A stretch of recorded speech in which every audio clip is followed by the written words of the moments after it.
Good morning. Man, you ever been to a place where life just scared you to death? You ever been there where you're just in a moment where it's like, man, I don't know if I can make it out of this moment?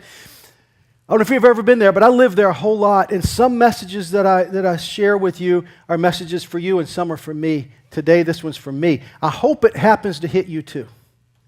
I think it will. But this for sure is a message for me. It's a message that's important. It's a message that's important for all of us. And so I want you just for a moment to think about your life in the future when you're 95 years old. Now, I know some of you are like, well, I'm going to be dead, dude. Okay? You might make it. You might make it. In a book called The Energy Bus by John Gordon, they did a survey of 95-year-olds who were still high-functioning, who had some good things to say, and they interviewed them and asked them, if you could live life again, what would you do differently? What would happen differently than what happens right now? How would you go back, and what would you change? There were three things. The first thing was this. These 95-year-olds said, I would take advantage of the moments. I wouldn't miss the moments. I would milk every moment. I would take snapshots of those moments, and I would live in those moments. I would drink them deeper. Because life really, as it turns out, is just a bunch of moments, isn't it? It's a series of moments, and you don't want to miss them. And, you know, I know there's some teenagers in the house, and you think, 95 years, man, that's really old. And, yeah, it is, and it's a long way off, but it's only like this.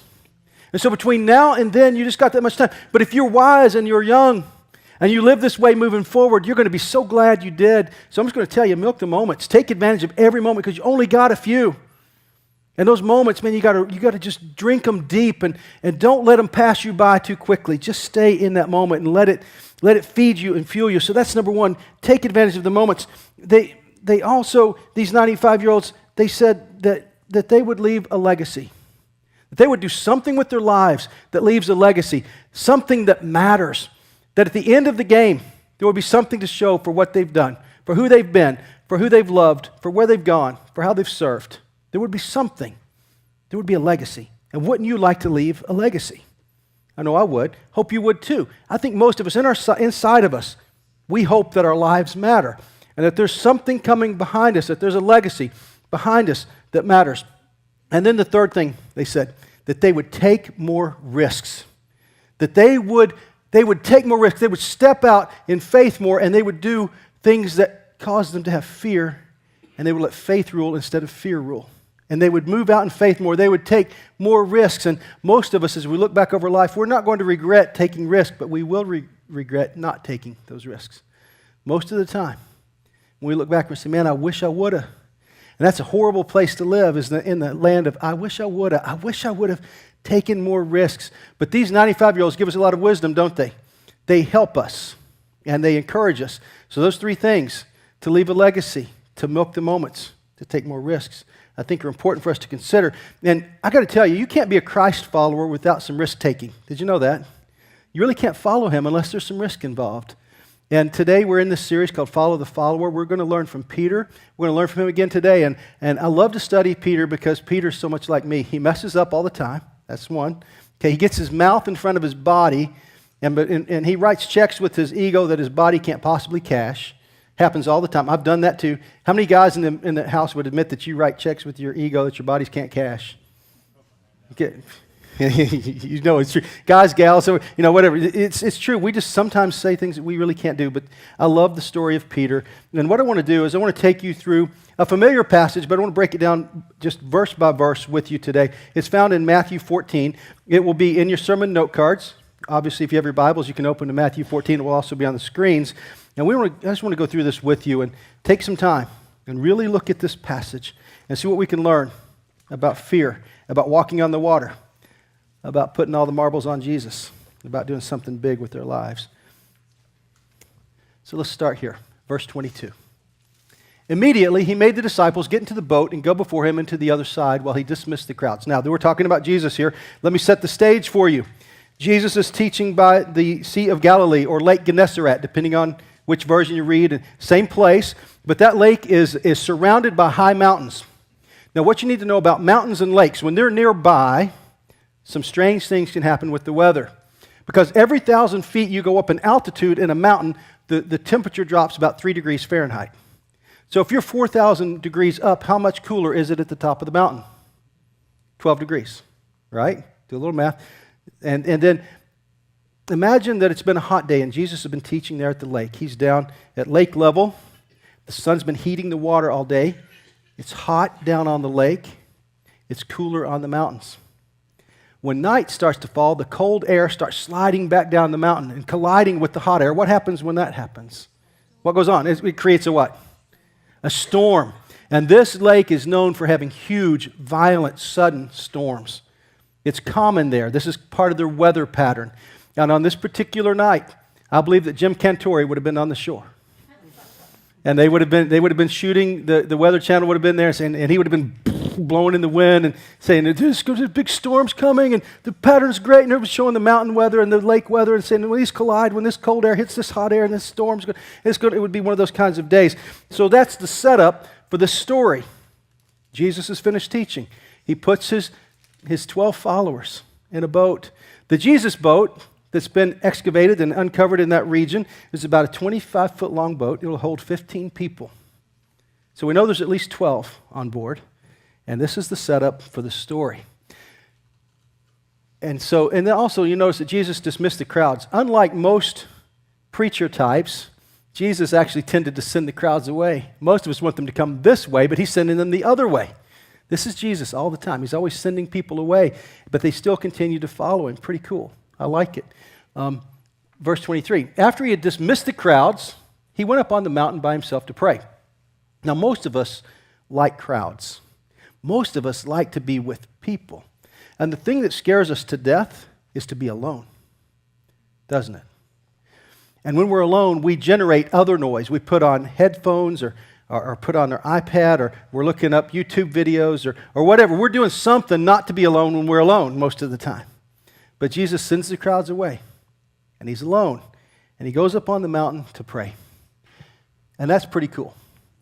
When's the last time that you went up on the mountain to pray? When's the last time that you went up and just spent time alone with God? You see, Jesus taps into the rhythm of God. He never missed a step. He never missed an assignment from God because he always did exactly what he was supposed to do next. And I think he did that because he would take time away to pray and to be alone. Verse 24.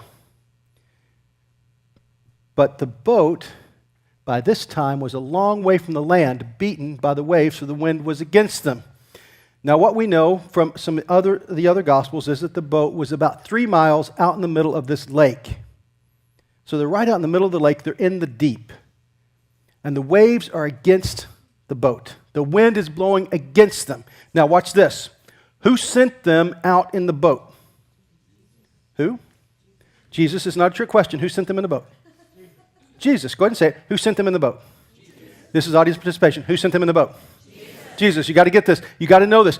Now, what's happening to the boat? Is the wind against them? Yes or no? Yes. Are the waves big? Yes. There's a storm. It's coming. Who sent them? Yes. Is the boat being beaten by the waves and the wind? Yes. Jesus sent them.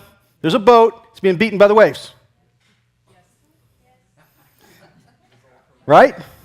That's not trick. This is true. Now, sometimes in American Christianity, we've said things like this. Well, if you'll just do what Jesus says, everything will be fine. And the sky fairy will bless your efforts.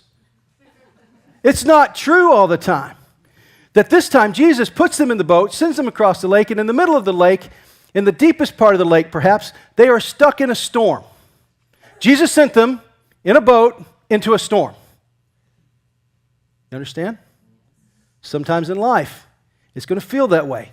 Sometimes Jesus is going to call you into hard places, into places where you're going to have to row really hard against the waves and against the wind, and the circumstances are all going to be against you, and it still means that you're still in the boat that Jesus sent you, and you're still going the direction you should go, and yet every circumstance is against you. Is it possible that Jesus is still on the move?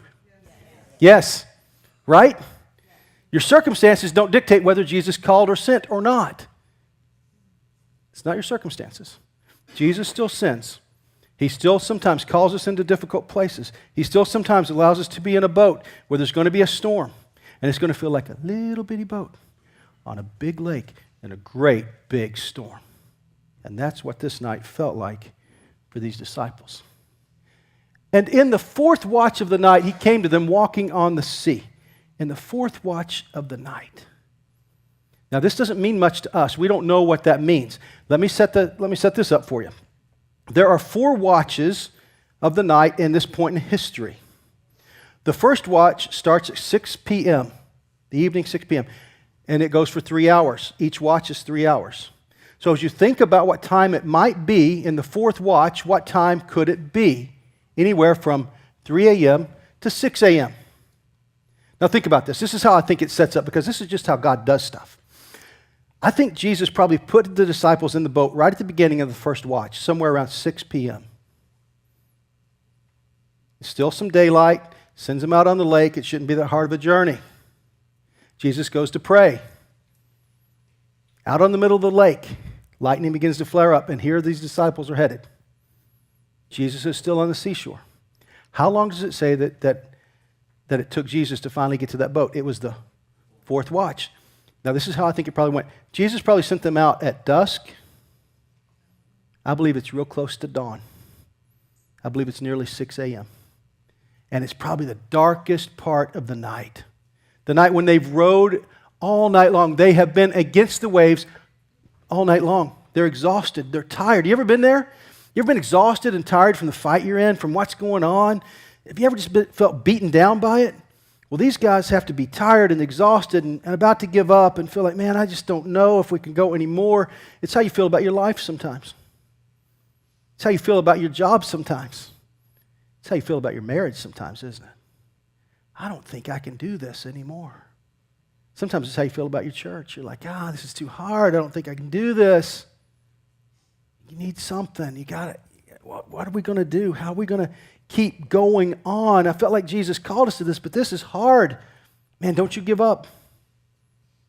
In the 4th watch, Jesus comes walking. Let's go to the next verse. But when the disciples saw him walking on the sea, they were terrified and said, "It's a ghost." And they cried out in fear. Would you cry out in fear if somebody was walking across the water in the middle of a storm and all you could see is this little outline of a silhouette coming at you in the storm? Would you be a little freaked out too? I would be. Put yourself there. Don't just imagine it looking back. Imagine you're in the boat. You're in the boat in the storm. Little bitty boat, great big lake, super big storm. This shadow is coming at you across the water, and they yell out, "It's a ghost." The Greek word for that is phantasma. We would know it as phantom. Like, there's a phantom coming after us. Now, you got to understand more of the setup. Think about this. In the ancient mind, the time of this time, the water represented the abyss. The abyss was the place of the dead or the half-dead and the undead and the unknown and giant sea creatures. And so when a person walks on the water, they're walking on the abyss, the place of the dead. The book of Job says there's only one who could stretch out the borders of the sea and walk on the water, and it's God. So in their minds, something is up. There's somebody walking on the abyss. It's not just water that they see, and it's not just water that's around them. It's the abyss, and the abyss is about to overtake their little boat. You understand this? You ever felt like life is about to take over your little boat? That things around you are scary and hard, and the waves are coming, and it's about, and then here comes Jesus, this phantom thing walking on the water over the abyss, and he's making something happen that's different here. And they cried out in fear. But immediately Jesus spoke to them, saying, "Take heart. It is I. Don't be afraid. Don't be afraid." I imagine it this way. From the Old Testament, God liked to call himself I am. I believe that Jesus said it this way. I am. Hey, it's I am. I am here. I am God. I am the Creator. And I am here. Don't be afraid. Don't be afraid. Do you know that that's the number one command in the Bible? Don't be afraid. That versions of don't be afraid happen 366 times in the Bible. One for every day of the year plus one. Isn't that cool? And maybe some of us need to read every day one of those little versions of it. Don't be afraid. It's I am here. I am is here. I am here. I'm coming to you. I'm going to help you in your storm. I'm going to take care of things. But I might do it in my own time, and I might do it in my own way, and I might let you be pretty freaked out before I get there. God does this a lot. Who sent the people in who sent the 12 in the boat? Did he send them into a storm? Did he wait a long time? Yes. Is he still Jesus? Yeah, were they still his followers? Yes. But Jesus doesn't resolve things right away. A lot of times he lets us wait and wonder what's going to happen and where we're going to go and how's this going to be and what's the outcome going to be. And they don't know. And so Jesus is walking on the abyss, which is a sign that he's not just an ordinary man. He is God, man, walking on the abyss out over the evil, dead things lurking below. Pretty cool, huh? So there's a lot going on in this passage. All right. Let's go ahead to the next part.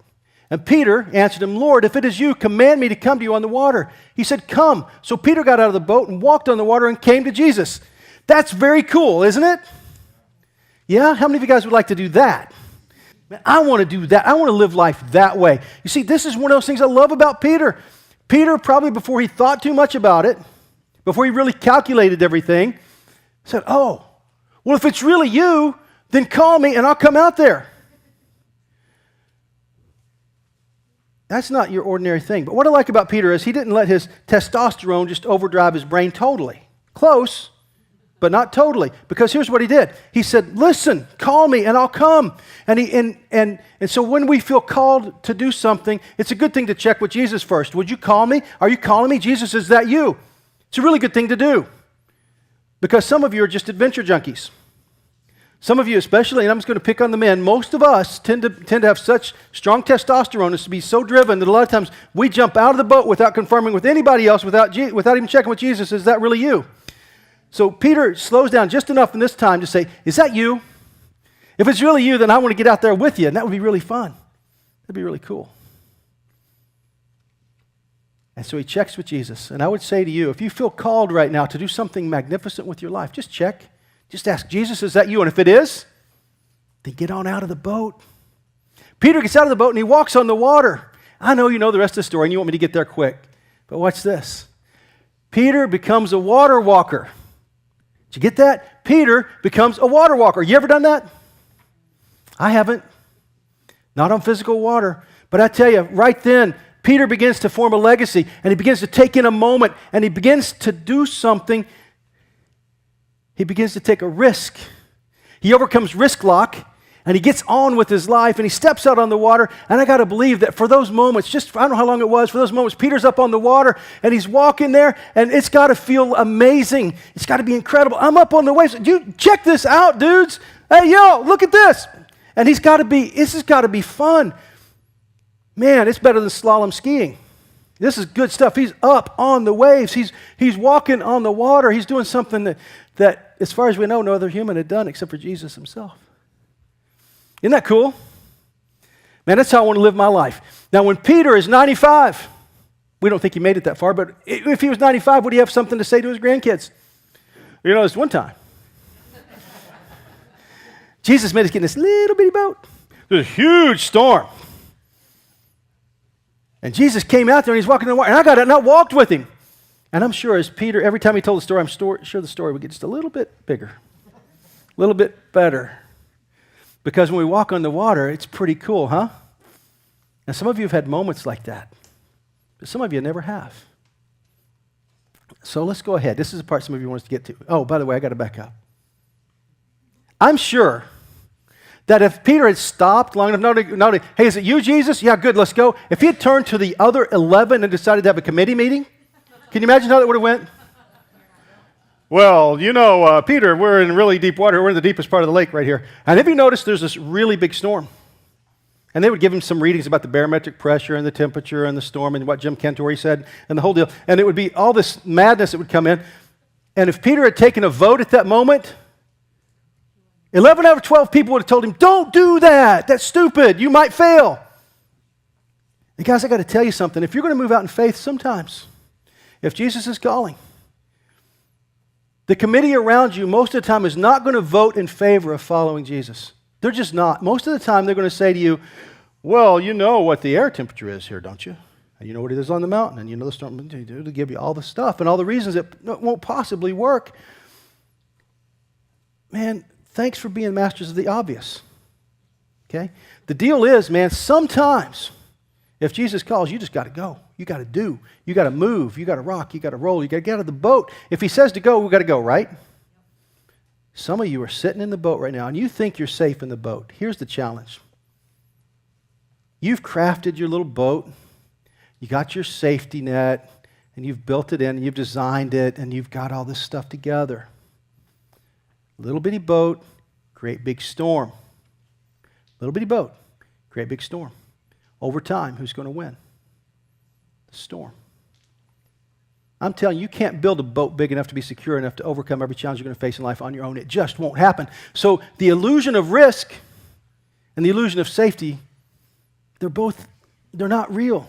Neither one's real. Fear's not real, and safety's not real. Only God is real. Only the water walker is real. Only the one that calls you out of the boat is real. You got to shift your faith from your boat to Jesus, from what you're building for yourself and for your future to Jesus. Make sense? Because if all you're trusting in is what you can do for yourself, it's too small. The storm is too big and your boat is too small. And until Jesus shows up, you are absolutely done. You cannot do this on your own. You cannot do life on your own effectively. When you're 95, wouldn't it be sad if all you could say was, well, I calculated the risks, and I stayed in the boat. I was a boat potato. Yes, sirree. Every time Jesus called me out there, I looked right back at him and said, I ain't going, because it doesn't make no sense. I can't spreadsheet that. I ain't going. I can't slide rule this. It doesn't happen. That would be a sad state of affairs, wouldn't it? If that's how you had to, if that's what you had to leave as your legacy. And I'm not saying you're foolish. I'm saying check with Jesus. But if Jesus says, then you got to go. You got to walk. Okay, so let's look at the rest of the story, the part that you know. But when he saw the wind, he was afraid, and beginning to sink, he cried out, Lord, save me, which is a very good prayer. Some of us are going to have to pray that prayer sometimes. You're going to try, and you're going to fail. Is it okay to fail sometimes when you act in faith? Yes. Is it possible to feel fear at the same time you're acting in faith? Yes. It's possible to feel fear. It's possible. Matter of fact, faith and fear go together like macaroni and cheese. Okay?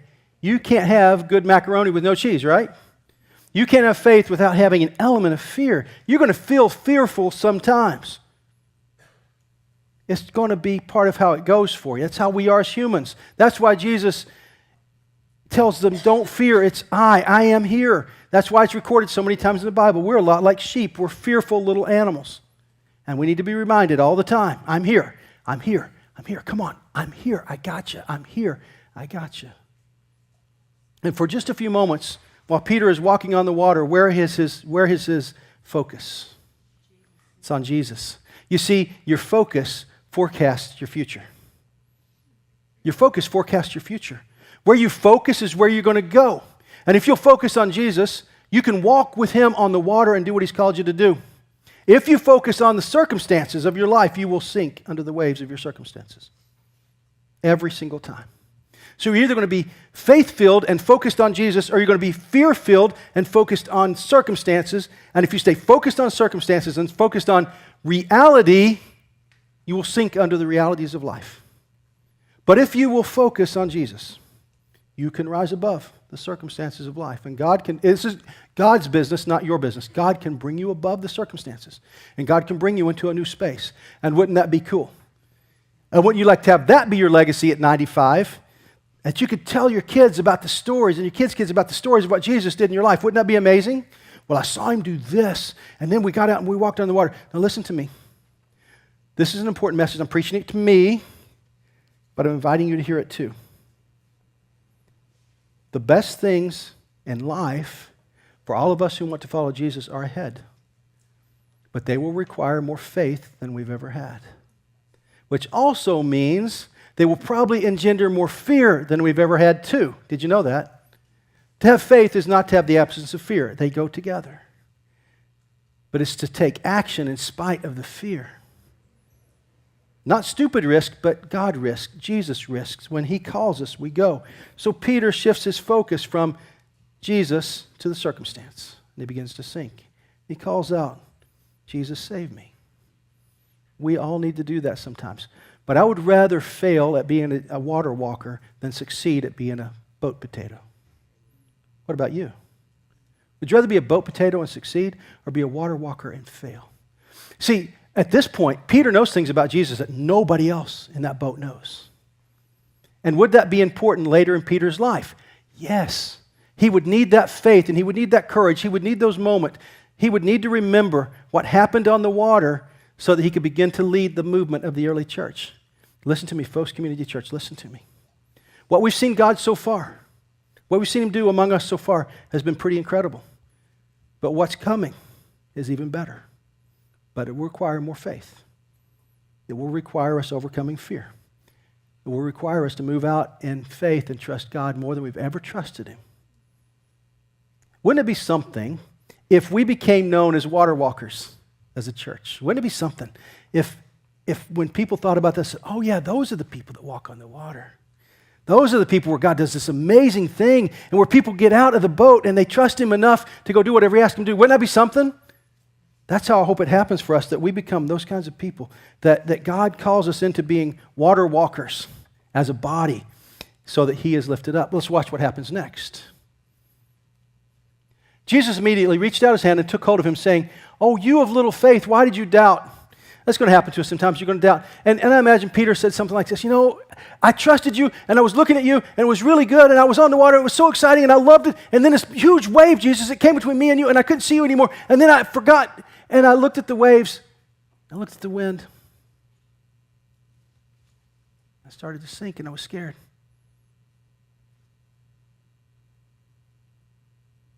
It's going to happen sometimes. You're going to be afraid sometimes. But it's okay. At least get out and try. At least get out and try. At least let Jesus hear you cry out, "Save me," and he will. Let's go to the next verse. And when they got into the boat, the wind ceased. Now this is an amazing miracle. Peter and Jesus get back into the boat and the whole storm stops. Isn't that cool? But that would be a little freaky, wouldn't it? Wow.